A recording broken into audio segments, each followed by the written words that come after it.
Coleção Top 5 Fantasmas de Familiares, Parte 1.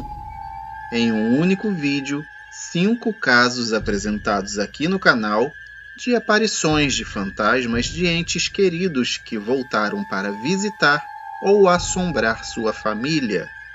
Não deixe de curtir, comentar e, se possível, compartilhar este vídeo. No canal você também encontrará mais vídeos do tipo, além de muitos outros também assustadores e com diversas temáticas sobrenaturais. Inscreva-se e clique no sininho.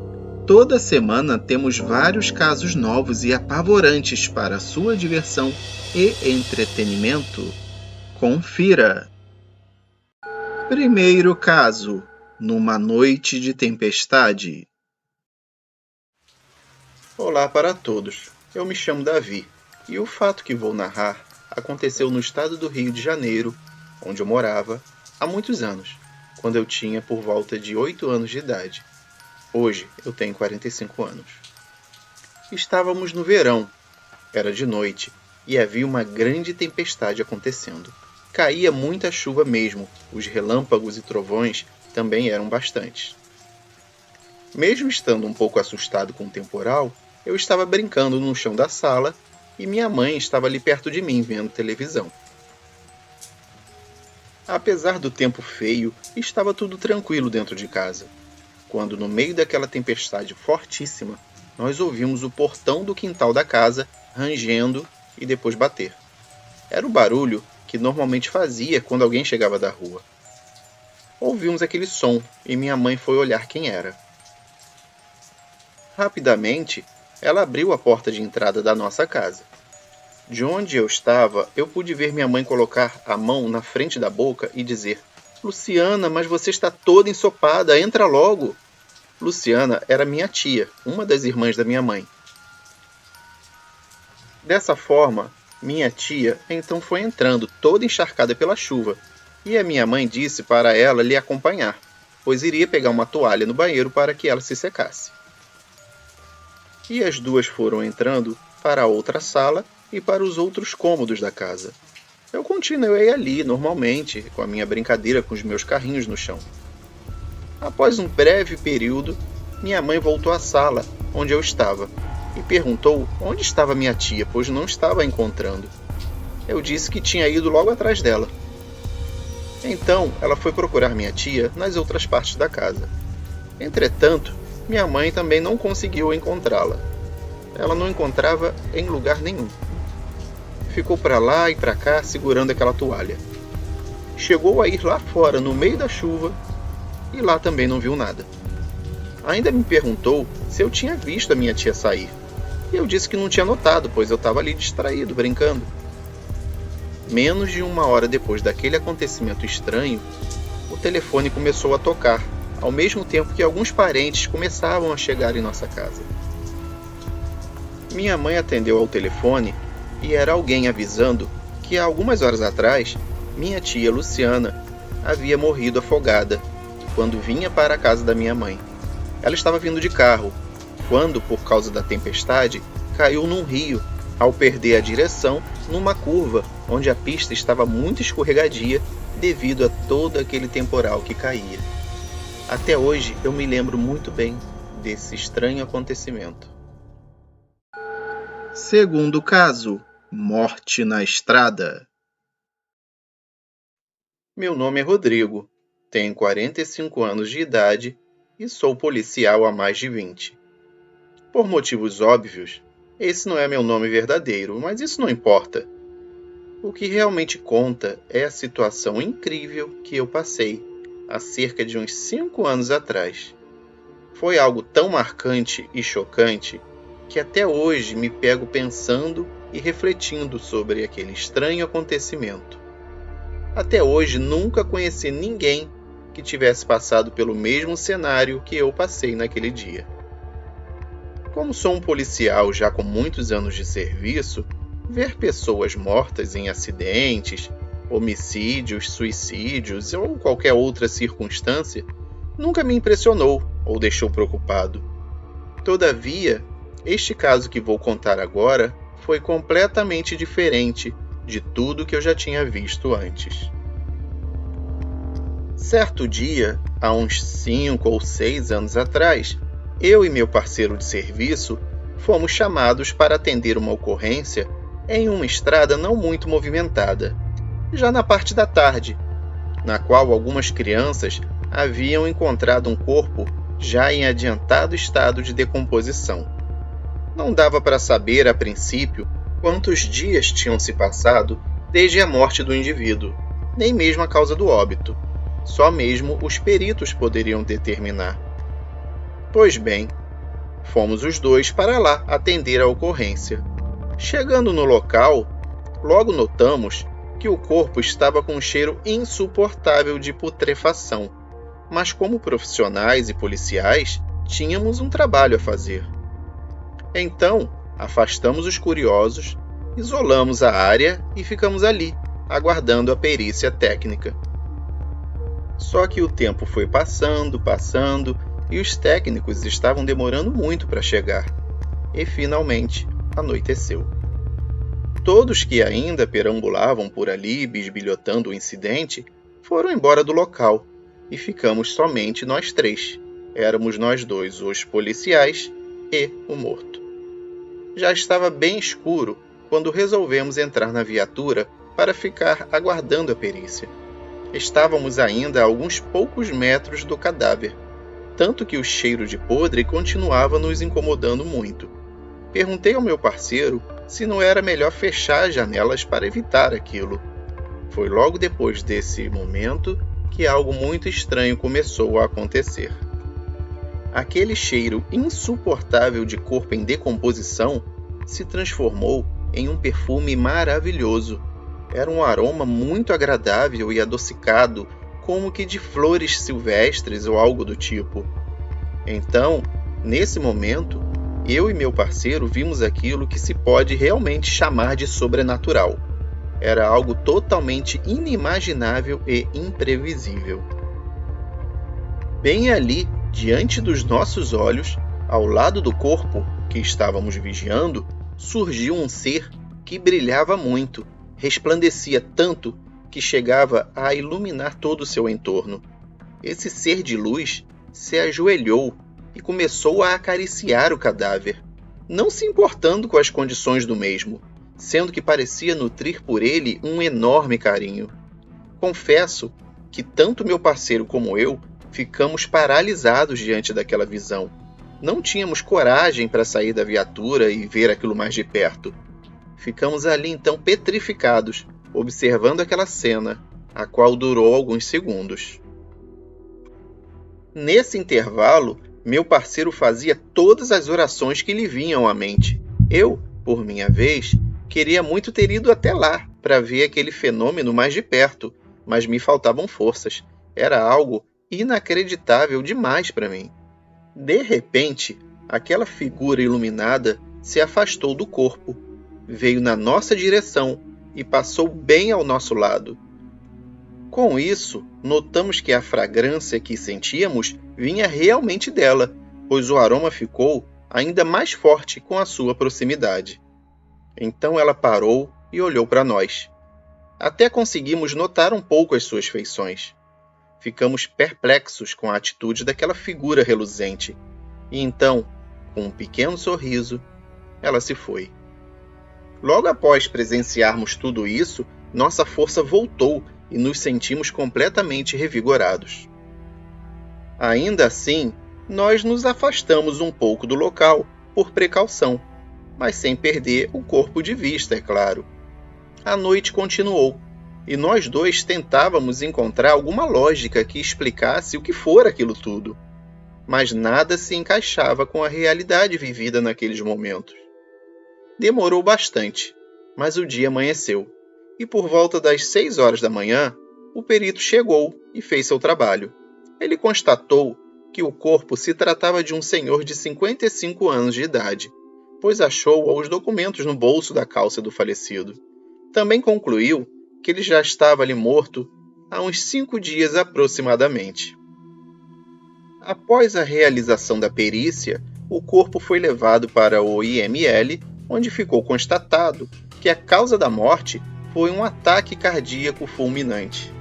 Nesse momento, começaram a chegar algumas pessoas para realizar o reconhecimento do corpo, sendo que realmente eles reconheceram que era um parente deles.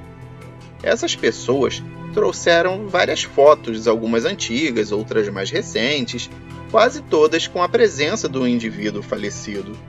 Eu e meu parceiro começamos a olhar algumas dessas fotos, e entre elas havia uma que nos chamou muito a atenção. Era uma foto do dia do casamento do falecido. Nessa imagem estava o casal de noivos, e percebemos que a noiva era exatamente a figura brilhante que vimos à noite ao lado do corpo. Fizemos algumas perguntas aos parentes e eles informaram que o morto se casara e perdera a esposa poucos anos depois do matrimônio, sendo que depois disso ele nunca mais se envolveu com alguém de novo. Viveu sozinho pelo resto da vida. Perguntamos se eles possuíam outras fotos do casal e disseram que sim. Quando nos mostraram, lá estava ela, com o mesmo vestido e rosto que havíamos visto à noite, só que de forma resplandecente. Então, reunimos coragem e contamos para eles a experiência que havíamos passado naquela noite anterior, sendo que eles ficaram como nós, perplexos e apavorados com os fatos relatados. Então, a irmã do falecido nos disse que, na verdade, este sempre fora o seu maior sonho, o de um dia reencontrar aquela que ele sempre amou, mesmo que fosse depois de morto. Dizem que dessa vida nós não levamos nada, mas será que isso é verdade? O que eu sei é que aquele senhor levou o amor que sentia por sua falecida esposa, e ela veio ao seu encontro, mesmo já estando do outro lado da vida. Terceiro caso, o enforcado. Olá, eu sou a Carla e tenho um caso para contar muito interessante. Embora não tenha acontecido comigo e sim com uma amiga, ele não deixa de ser real para mim, pois eu presenciei a maioria dos acontecimentos na época. Aconteceu há uns 30 anos atrás, quando minha amiga e eu ainda éramos adolescentes e estudávamos no mesmo colégio. A gente vivia indo na casa uma da outra para fazer trabalhos de escola, estudar e conversar também. Houve um período de muita dificuldade na sua família. Ela tinha um tio que não era lá boa coisa e um dia ele acabou sendo preso, depois de conseguir evitar a prisão muitas vezes. Ele não se conformava com o cárcere, e depois de várias tentativas mal-sucedidas de fuga, ele acabou desistindo da vida e se enforcando na sua própria cela na prisão. Foi um momento muito difícil para ela e todos os seus parentes. Eu me lembro de ajudá-la várias vezes até que ela pôde um dia superar essa questão. Mas o caso em si, esse que eu venho relatar, começou a acontecer exatamente 6 meses depois do suicídio do tio. Começaram a acontecer coisas estranhas na casa dela, onde o seu tio morava também antes de ser preso. Eram cadeados e chaves que voavam, pratos e copos que, no meio da madrugada, caíam no chão e se quebravam, facas e demais objetos pontiagudos que eram arremessados de um cômodo para o outro, e pedras estranhamente quentes que caíam do céu e quebravam várias telhas da casa. Ninguém conseguia encontrar explicações plausíveis para aquilo tudo. As pessoas da vizinhança começaram a ficar assustadas e deixaram a família dela completamente isolada. Chamaram bombeiros, policiais, padres e pastores, mas ninguém conseguia descobrir o que estava acontecendo. Nada adiantava. Tudo continuava muito bizarro e assustador. Sem contar que era muito perigoso morar numa casa onde aconteciam todos esses incidentes. Um dia, eu tinha chegado na casa dela para estudarmos juntas e fiquei na sala conversando com os seus pais, enquanto eu a esperava, pois ela estava tomando um banho. De repente, ouvimos um grito muito alto e um barulho estranho vindo do banheiro. Corremos todos para lá, e quando chegamos, vimos que a minha amiga estava nervosa e chorando muito. Ela falou que enquanto ainda estava tomando banho, ouviu passos do lado de fora do box do chuveiro. Quando se virou para olhar quem era, viu um pé todo cabeludo e sujo saindo do banheiro.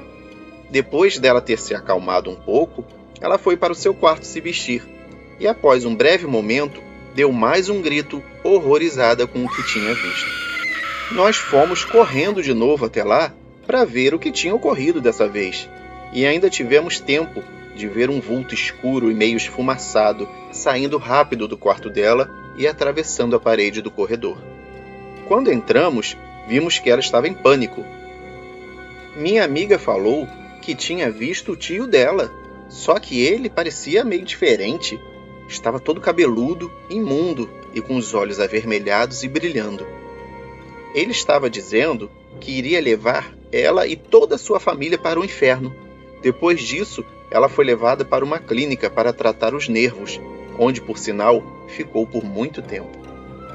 Um padre, especialista nesse assunto, foi chamado para benzer a casa, e enquanto ele estava rezando, 3 grandes facas caíram e se fincaram no chão, bem ao lado dele, quase o acertando. Ele foi embora o mais rápido que pôde. Minha amiga até hoje é traumatizada com esse incidente. Ela ainda faz tratamento e tem algumas crises de pânico de vez em quando. A família dela não mora mais na residência, embora o imóvel ainda seja deles, pois até hoje ninguém quer comprar, alugar ou entrar naquela casa. Eles, ocasionalmente, ainda vão no local para manter a propriedade bem cuidada. Disseram para mim que as coisas que aconteciam lá diminuíram bastante, quase pararam. Eu acho que devem estar adormecidas, pois vira e mexe eu sinto alguma coisa estranha quando passo em frente ao lugar. Isso tudo aconteceu quando eu tinha 17 anos de idade, e foi a partir daí que eu comecei a acreditar nos eventos sobrenaturais. Quarto caso: jogando cartas.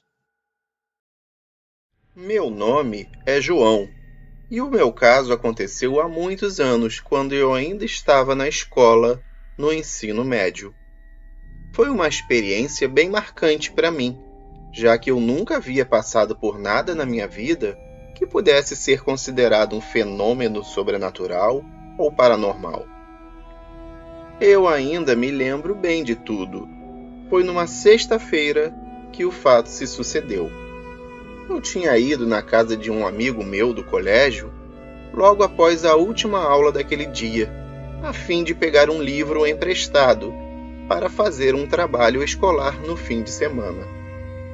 Quando nós chegamos na casa dele, entramos pela porta principal da residência, que dava diretamente para a sala, e virando um pouco à esquerda, havia um pequeno corredor que levava até a cozinha e outras dependências do imóvel. Quando já estávamos na sala, mas ainda perto da porta de entrada, a empregada da mãe dele, com a voz bem alta, o chamou na cozinha. Ele me pediu para sentar e esperar um instante, ali mesmo na sala, e foi ver o que ela queria. Eu não quis sentar, então fiquei esperando ali mesmo onde já estava, enquanto ele atendia ao chamado da empregada. Nisso, eu percebi um movimento no ambiente e olhei para o canto da sala do lado oposto, onde havia esse corredor que ia para a cozinha. Vi uma mulher de meia idade, gorducha e com bochechas rosadas, sentada tranquilamente em uma pequena poltrona. Notei que ela estava jogando cartas, e pela disposição das cartas na mesa, eu sabia que era aquele famoso jogo que a gente pode jogar sozinho, o Paciência. Educadamente, eu a cumprimentei, e ela também me cumprimentou, dando um rápido, mas simpático sorriso, e acenando com a cabeça. Logo em seguida, o meu amigo voltou pelo corredor da cozinha e chegou até mim. Então fomos os dois para o seu quarto, que era o primeiro logo após a sala, para pegar o livro que eu precisava. Eu, para brincar com ele, disse que ele era um grande mal-educado e que parecia um bicho do mato. Ele franziu a testa e perguntou por que eu estava falando aquilo. Prontamente, eu disse que era porque ele não tinha me apresentado à mulher que estava na sala sentada na poltrona. Ele ficou confuso e, olhando para minha cara, disse que não havia ninguém na casa, além da empregada, ele e eu. Logicamente, sem acreditar nele, eu disse que ele estava curtindo com a minha cara. Eu já fui logo falando. Então, afinal de contas, quem é aquela mulher que está ali no canto da sala jogando cartas? Ele insistiu, falando outra vez que não tinha ninguém lá. E eu disse, então vamos apostar, pois eu sei o que eu vi. Voltamos até a sala e, para minha surpresa, realmente não havia ninguém lá. Nem sequer o jogo de paciência que eu tinha visto estava na mesa da sala. Eu continuei falando para ele que realmente tinha visto a tal mulher. Nós começamos a procurar em todos os cômodos possíveis. Fomos à cozinha, área de serviço, banheiro, outros quartos e nada. Não era possível que aquela mulher tivesse saído dali tão rapidamente. Ele continuava bastante confuso e perguntou como era, de fato, a mulher que eu avistei. Eu a descrevi exatamente como a vi. Era meio gorducha, de meia idade, olhos azuis e de cabelos cacheados e claros.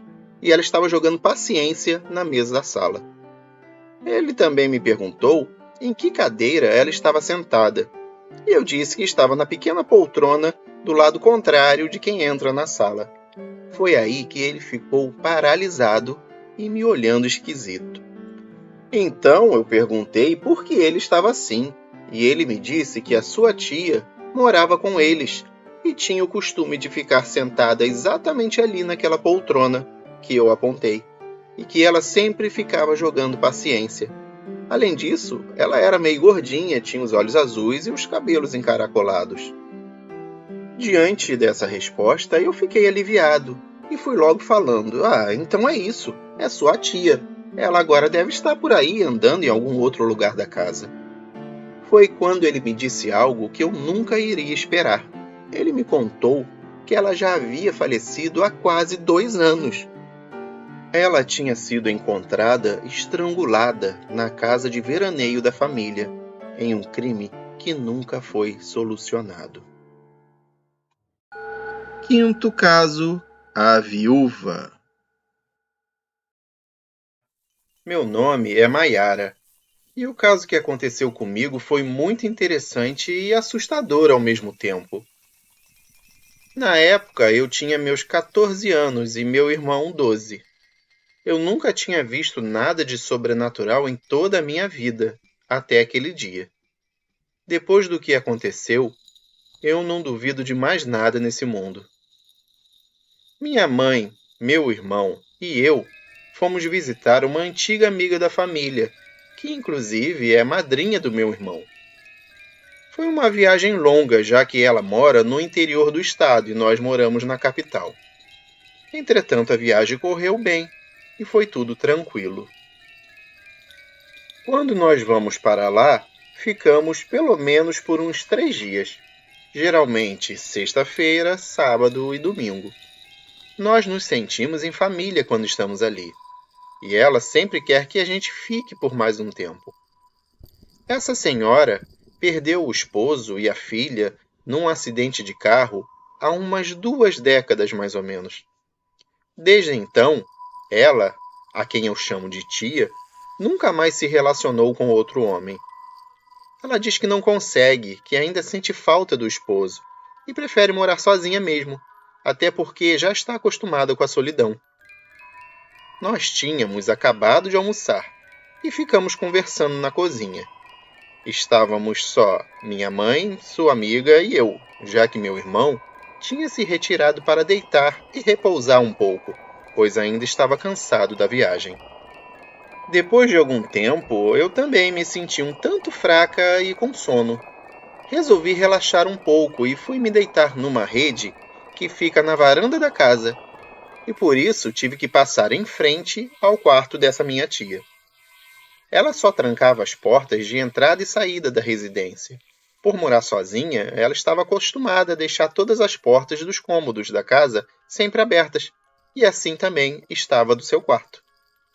Então, ao passar por esse quarto, pude observar uma pessoa deitada na cama, coberta e de costas para a porta. Instantaneamente julguei ser o meu irmão, mas nem fui conferir se era ele, pois nesse dia a gente estava meio brigado e não havia se falado muito. Além disso, eu sabia que a minha mãe e a minha tia estavam na cozinha, então quem mais poderia ser? Só podia ser meu irmão mesmo. Assim sendo, deixei para lá. Logo, fui para a varanda, e quando olhei para a rede onde eu ia me deitar, eu levei um susto enorme. Meu irmão estava nela, deitado e já dormindo pesadamente. Fiquei completamente gelada e com as pernas bambas. Por pouco não desmaiei. Voltei correndo pelo corredor e fui direto para o quarto da minha tia. Não havia mais nada na cama. Cheguei bem perto dela e observei que a colcha estava esticadinha. Não havia um único sinal da presença recente de alguém. Nesse caso, quem estava ali deitado? Foi a minha imaginação ou era algum espírito? Eu acredito que seja meu tio falecido, a quem eu nunca cheguei a conhecer. Achei até interessante a possibilidade dele estar ali. Porém, resolvi não contar nada para minha tia, para não assustá-la. Mas depois fiquei pensando, será que ela já não sabia? E essa foi a coleção Top 5 Fantasmas de Familiares, parte 1.